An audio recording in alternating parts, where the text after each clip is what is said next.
Still here. Sitting here with Franchesco. And you are? Adam. Nice to meet you, Nice to Adam. meet you. Franchesco, why don't you tell us a little about yourself, since I don't know about this. How little is little? As much as you want. How much? I could just, okay, how much tape you got in that thing? About For 30 minutes? Okay. where are your roots at? See, I was going to go 31 minutes. Man. All right, we can cut take 2. We can edit that part out. I edit nothing. Nothing. It's all in there. So what happens is my roots are in Italy. I was born in Italy, and then I came to the States when I was 8. And I've been pretty much in the United States the whole time. And one of the things that I like about doing conventions, places like San Diego and here in Baltimore as well, is you get to meet a lot of people who don't normally follow American comics and vice versa. I get a chance to see some really cool comics that we don't normally see in our own comic shops, that kind of thing. So Comic-Cons are a great way to see things you normally wouldn't get to see elsewhere. That's what I like before. I like to go to the smaller booths and learn about new stuff out there that you can see it everywhere. Exactly. And that's what's great about conventions too, is that it's almost like a mini mall, you know? Rather than having to make a trek out to your local comic book shop, which is always a good thing, what you have is a great source of cool stuff every few feet. So, you know, you're walking, it's like, that's cool, and that's cool, and that's cool. And so one of the great things about Comic-Cons, it's like one-stop shopping. It's a little too much shopping. There's so much good stuff.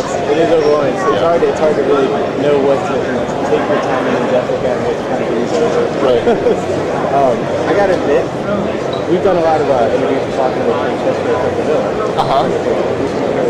Yes, he is. And when I first saw him, I was like, oh, Franchesco. Yeah, he does the Black Coat. Great book. Great book. Excellent artist as well. Ape Entertainment, they do some amazing comics for that company, and I'm familiar with their stuff, and I couldn't recommend it enough. So go buy Ape. And but then we stopped by, and you also have amazing art. Thank you. Do I pay you for that compliment now, or do I pay you for that later? Later. Okay. So what is it that you worked on that you really Well, one of the things that I had a lot of fun working on was She-Dragon. She-Dragon is a comic book that I drew with Eric Larson.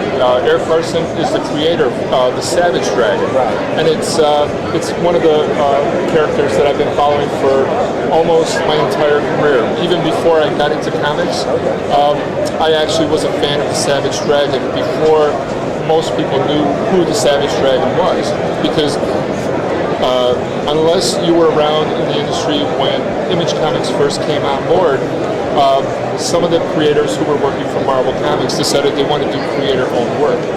And Eric Larson is one of these guys who loves comics. So much so that he was doing it when he was like a tiny little kid. He would like draw his own little comic books and whatnot. And he truly loves comics. And he created a character called the Savage Dragon. And the Savage Dragon actually showed up in other comics before Image Comics came out. Tiny little, like you said, you know, some books that you're not necessarily familiar with. They're not in the mainstream, right? Small press stuff. And the very first convention I went to, someone said, "Hey, you draw pretty good. Do you want to draw some stuff? Here's some comic books for reference." And in those comic books for reference was a Savage Dragon. This is way years and years before Image Comics even came out.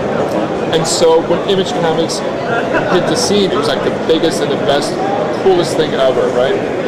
And it turns out that, of course, I'm like all about the Savage Dragon. I'm like, yeah, Savage Dragon, Savage Dragon.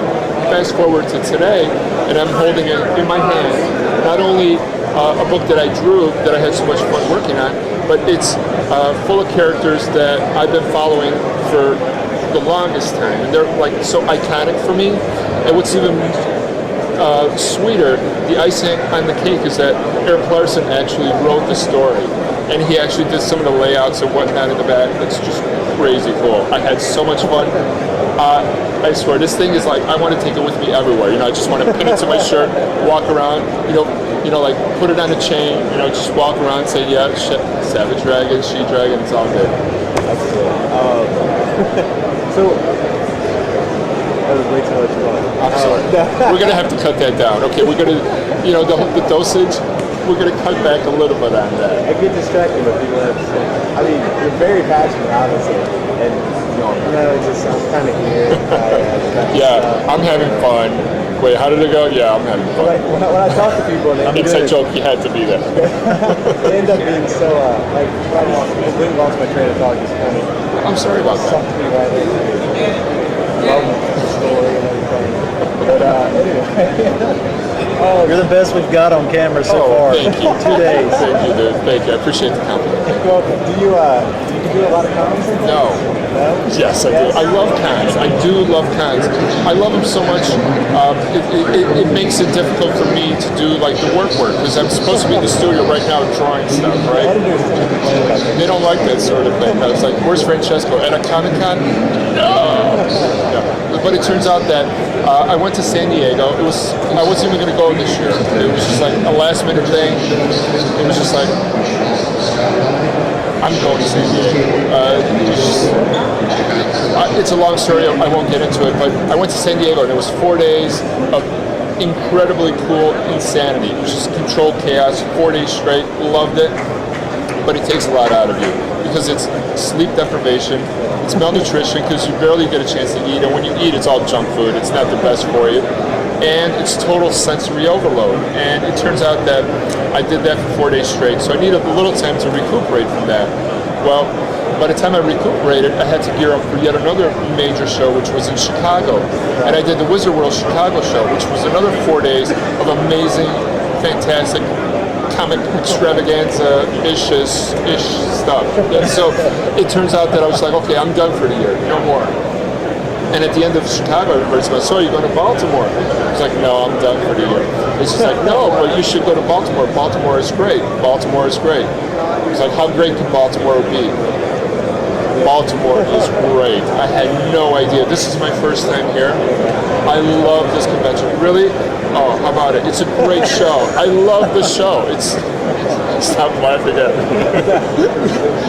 I feel like I've known you for like years. Oh, well, thank you. Thank you. Well,